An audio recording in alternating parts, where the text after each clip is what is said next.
Welcome back, my fellow Spartans, to the Triple S Variety channel. I'm your host, Triple S, and in this video, I'll be breaking down and reviewing the 6th episode of the 2nd season of the Halo TV show titled Onyx. Now let's begin. Point number 1, the Spartan 3s being called Assault Unit Javelin could be a reference to Halsey's mention of Project Javelin in her journal. She speculated that the Spartans of Noble Team, that she didn't recognise, could either come from a parallel program, which she refers to as Javelin, or were next-gen Spartans created by someone copying her work. Point number 2, I find it a bit odd Kai explaining the details of the mission after they've already attempted it and failed it in a simulation. It's almost as if she's instead explaining it for us, the audience. Point number 3, I wonder how Talia even ended up on Onyx. The ship she escaped Reach on was primarily for evacuating civilians, so I find it highly unlikely it would have had an autopilot or coordinates inputted that would have taken it to Onyx. Unless Keyes knew about Onyx. He did seem to know where Miranda was, he just wouldn't tell Halsey, and he inputted the coordinates before he left the ship and,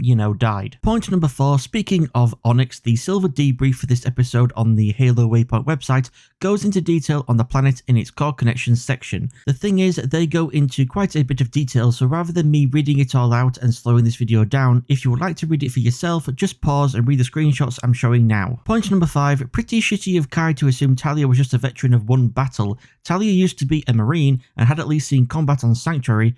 Who knows how many other battles she'd been a part of before that. Point number 6. Oh, so what we saw in the preview of this episode from the end of last episode's declassified video wasn't Kai preparing to face Chief as he blew his way through a door, but just her playing out the fall of Reach. Point number 7. This is where Halsey says it all started. Oni. Wait, what? Oni started on Onyx. Am I misunderstanding what Soren is saying here, or is Soren misunderstanding what Halsey was saying? Point number 8, well, these two guys are deaf as doormats, not hearing their comrades screaming behind them. Point number 9, so rather than being a giant brand applied once, the mark of shame in this timeline is smaller and appears to be applied repeatedly in the same location, like a form of self-flagellation. Point number 10, so according to the subtitles, this Sangheili priest is called Uto Umdama, which is very interesting for 2 reasons. 1, Umdama is also the name of Jul Umdama, an elite in the Blue Timeline who first appeared in the novel Glasslands and were going to create and lead his own covenant, the very same covenant you fight against in Halo 4 and 5. And 2, Jul Umdama used to go by Umdama-E when he was a soldier in the Prophet's Covenant, the EE suffix denoting military service. Thus, after the Great Schism, Jul, along with the other Sangheili, stopped using the EE suffix as they were no longer part of the original Covenant. So it's interesting that Uto Umdama here doesn't have any sort of suffix attached to his name. Whilst not ending in EE, Vargatanai's name at least ends in AI, which denotes swordsmanship according to the 2009/2011 edition of the Halo Encyclopedia. Uto Umdama is still a part of the Covenant, so he should have some sort of suffix, unless his name is Uto Umda and his suffix is MA, which could denote that he is a priest. Point number 11, speaking of Uto being a priest, you may think it unusual for Sangheili, a race of warriors, to have priests, but this is something that can actually be found in the Blue Timeline in the form of the Ascetics. As explained in old HaloWaypoint.com posts, the Ascetics were an ancient warrior order with deep ties to ancient Sangheili beliefs, fervently devoted to their pre-Covenant faith. While the Ascetics' military forces had been formally dissolved following the formation of the Covenant at the Writ of Union, Ascetic priests continued to secretly initiate worthy Sangheili warriors into their ranks, keeping the ideals of their martial order alive within the Covenant. In fact, Uzi Taham, the 4th co-op character in Halo 3, was approached twice by the Ascetics to join them, once when the Sangheili were part of the Covenant, and again after the Great Schism. Point number 12, so even after dying in the simulation, those who get killed stay jacked in. So what? Does their view switch to spectating their comrades like in the games? Point number 13, why is Mullins even in charge? Sounds like Talia is the one who knows how to lead and should be in command. Gives me Captain Herbert Sobel from Band of Brothers vibes, which is fitting since the Spartan 3s are being trained at Camp Kurahi, and it's near the Kurahi mountain that Easy Company trains in Band of Brothers, with the first episode of the show even being called Kurahi. Point number 14, oh, I hope to the foreigners Briggs here gets what's coming to her. She's getting way too cocky for her own good. Point number 15, classic Ackerson manipulation. Though in the Blue Timeline, he used those skills to manipulate the Covenant so as to try and save his brother Ruin's life, not to have a Spartan 2 try and murder the Master Chief. Point number 16, so it appears dying and being brought back to life has affected McKee's ability to activate Forerunner technology. Either that or people speculating she's some form of clone are correct, and she just doesn't possess the same histone proteins as the original McKee for some reason. Point number 17, this is not the first time we've heard of stone Forerunner architecture changing shape. In the Blue Timeline in the novel The Thursday War, the Temple of the Abiding Truth on Sanghelios had stone walls and symbols on those stone walls that could reconfigure themselves. Point number 18, Kai's been on such an emotional roller coaster. She followed in John's footsteps in the first season by removing her pellet and then dyed her hair in an attempt to be her own person, but then at the start of this season, John tells her he doesn't need her as a friend but as a Spartan, but now she's doubling down on being a Spartan. He says he preferred her when she was more than just that. Make up your damn mind, Chief. Do you want her to be a Spartan and to follow orders without question, or do you want her to be human, your friend, and for her to trust you even when you disobey orders? Point number 19, did Parangosky and Ackerson seriously not order Kai to bring in Chief's body, or at the very least send out a team to retrieve it to confirm he was in fact dead? Point number 20, so Cortana isn't still in Chief's head, but she also really isn't on Onyx either. She never copied or split herself, she's just transmitting herself into the base systems from Vargatanai's ship. And it appears all along Cortana was in fact intended to be captured by the Covenant, to act as a Trojan horse and gather information on where the first fleet of Solemn Accord will be so Oni can lay a trap for them. This is then what the Spartan 3s have most likely been training for, to swarm the Covenant ships, board, upload a virus to disable them Independence Day style, and thus make them easy pickings for the UNSC's missiles and MAC guns. We have seen though in the trailers this plan might not go as smoothly as Oni will want it to, with Covenant ships still engaging and destroying human ships. And I doubt Parangosky was expecting Cortana to have to actually aid Maquis in finding out where Halo is in order to gain her trust so as to be given access to the ship's communications, or that she would completely invade Camp Karahi's systems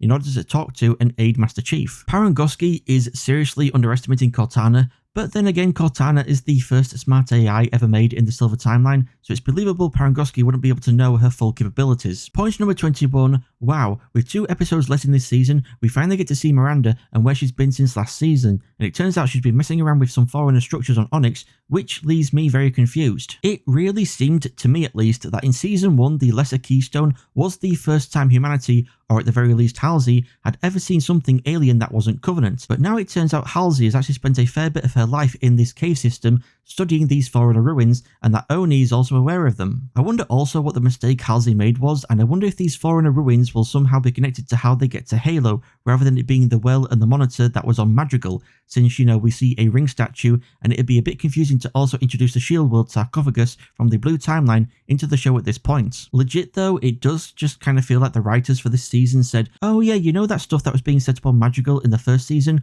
Well, let's just cut and paste it onto Onyx instead. Point number 22, so as I've mentioned before, Thermopylae is where 300 Spartans and a bunch of other Greeks held off Xerxes' much larger Persian army for 7 days. Chief mentioned it in episode 4 of this season in reference to Keyes setting up a choke point, and also episode 7, the next episode, is in fact called Thermopylae. But why? Is it some training simulation done IRL that Soren has had to do before when he was trained to become a Spartan, and that's why he recognises it? Point number 23, I love the dawning realisation between Talia and Kai throughout this episode that the Spartan 3s, just like in the Blue Timeline, are being used as expendable soldiers intended to be sent out on chop suey missions. Maybe that's why in the trailers we see Kai standing with her Spartan 3s in a troop bay ready to jump out into space. Maybe that's not a simulation but real life, and Kai is jumping with her trainees so that she can fight alongside them, increasing their odds of survival. And speaking of survival, I wonder if Talia will survive this season, or maybe she'll go out sacrificing herself on a Covenant ship like Samuel 034, or Tom A293, or George 052. Point number 24, I like this twist on the Arbiter turning against his comrades.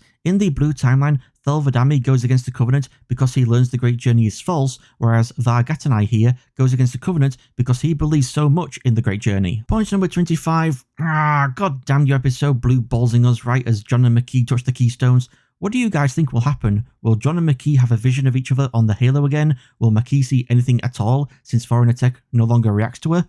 Will the Foreigner Ruins, Miranda, Halsey and Quanarat activate? Point number 26. Now this would usually be the point where I will go over the preview for the next episode from the end of this episode's Declassified video. However, I have decided I much prefer to go in blind into episodes, so I won't be covering the previews anymore. This also connects to me no longer breaking down trailers. I normally wouldn't check out trailers because, again, I like to go into watching something blind, but I started watching and breaking them down for YouTube because I thought it would make good content. However, I'm going back to not watching trailers, so I won't be breaking down, for instance, the official trailer for the Fallout TV show that recently came out. Sorry. Also, I found if I did break down the trailers or previews for next episodes, I'd usually just end up either repeating myself or leaving stuff out because I figured I'd already covered it before, so I won't go into detail again. And I prefer to go into detail in my actual review and breakdown videos of the episodes rather than in my videos of the trailers, because I feel in the long run, more people watch my episode breakdowns than my trailer breakdowns. To round all this off, my most disliked part of the episode goes to not being able to see the Elite versus Elite fight more clearly. Yes, I know the focus is meant to be on Maki during the fight, but still. And my most liked part of the episode goes to the Kai and Chief fight. While I still stand by the fact that obviously you can see more emotion from characters if you can actually see their face emoting, Kate Kennedy did a very good job showing what Kai was feeling through her body language, her struggle on whether to keep beating Chief up or to stop. Thank you all so much for tuning into the Triple S Variety channel. Why not leave a comment below pointing out anything I missed but you noticed? I would love to hear from you all. I've been Triple S, you've all been amazing, and I shall see you all in the next video.